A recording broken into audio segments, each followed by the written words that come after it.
నమస్తే welcome to our voice నేను journalist నవత శ్రీనగర్లో కమ్యూనిస్టుల లాల్ సలాం నినాదాలు వినిపించే దేనికోసం అంటే ఆర్టికల్ 370ని మళ్ళీ తీసుకురావాలని సిపిఎం డిమాండ్ తోటి జమ్మూ కాశ్మీర్కి తొలగించిన ప్రత్యేక ప్రతిపత్తి ఆర్టికల్ 370ని తిరిగి తీసుకురావాలని సిపిఎం డిమాండ్ చేసింది.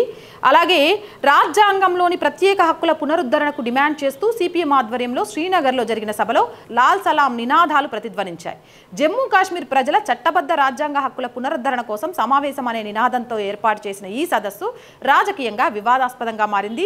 సిపిఎం పోలిట్ బ్యూరో సభ్యుడు మహమ్మద్ యూసఫ్ తారామీగా ఈ సమావేశానికి ముఖ్య వక్తగా హాజరయ్యారు. ఈ సందర్భంగా ఆయన మాట్లాడుతూ 2019లో ఆర్టికల్ 370ని రద్దు చేయడాన్ని రాజ్యాంగ ఉల్లంఘన అన్నారు. రాష్ట్ర ప్రజలకు జరిగిన అన్యాయంగా విమర్శించారు. జమ్మూ కాశ్మీర్ ప్రజలు స్వతంత్ర జీవనానికి అర్హులని, వారి రాజ్యాంగ హక్కులను కేంద్రం తిరిగి అమలు చేయాలని అవి తారిగామి హెచ్చరించారు. అంతేకాకుండా పాకిస్తాన్తో చర్చలు జరిపి సమస్యలకు పరిష్కారం కనుగొనాలంటూ కేంద్ర ప్రభుత్వానికి ఆయన సూచనిచ్చారు. శాంతి స్థాపనకు మార్గం చర్చల ద్వారానే సాధ్యమని వ్యాఖ్యానించారు. ఈ సభలో స్థానికులు, యువత, ప్రజా సంఘాలు పెద్ద ఎత్తున పాల్గొన్నారు. వారి హక్కుల కోసం కమ్యూనిస్టు పార్టీ పోరాడుతుందని నాయకులకు భరోసా ఇచ్చారు. వారెవ్వా, అసలు కమ్యూనిస్టు పార్టీల భావజాలం ఏంటి నాకు అర్థం కాలేదు. లాల్ సలాంకి అర్థం ఏంటి నిజంగా అర్థం కాలేదు. సార్ మోదీ గారు, నాదొక చిన్న రిక్వెస్ట్ అండి.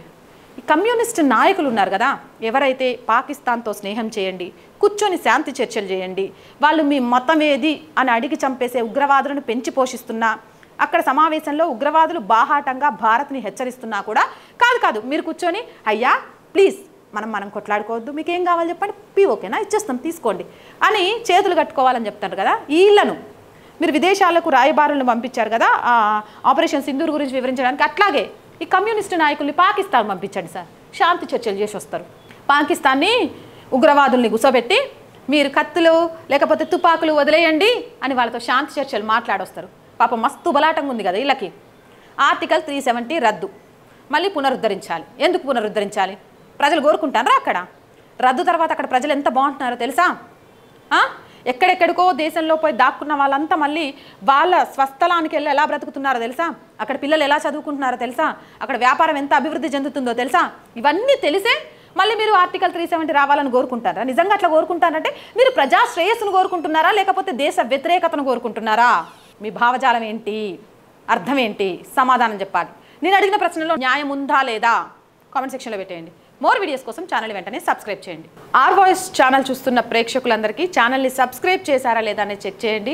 సబ్స్క్రైబ్ చేయడం ద్వారా ఆర్ వాయిస్ కుటుంబం మరింత పెద్దదిగా మారుతుంది. అలాగే కంటెంట్ బాగుంది అంటే లైక్ చేయండి, షేర్ చేయండి. దాని ద్వారా వీడియోస్ అన్నీ వైరల్గా మారి మనం బ్రేక్ ఈవెన్కి చేరుకోవడానికి కారణమవుతుంది. అండ్ ఆర్ వాయిస్కి ఆర్థికంగా చేయూతనందించండి. ఆర్ వాయిస్ ఇంత నిజాయితీగా నిబద్ధతతో ముందుకు వెళ్ళగలుగుతుంది అంటే కారణం సపోర్ట్ చేస్తున్న మీ ఒక్కరే. మీరు లేకుంటే మేము లేము. మీరు చేసే ప్రతి సపోర్ట్ కూడా మా ఛానల్ ఇంకా కాన్ఫిడెంట్గా ముందుకు వెళ్ళడానికి ఉపయోగపడుతుంది. సో ప్లీజ్ కొంతకాలం ఆర్ వాయిస్కి చేయూతగా నిలవండి.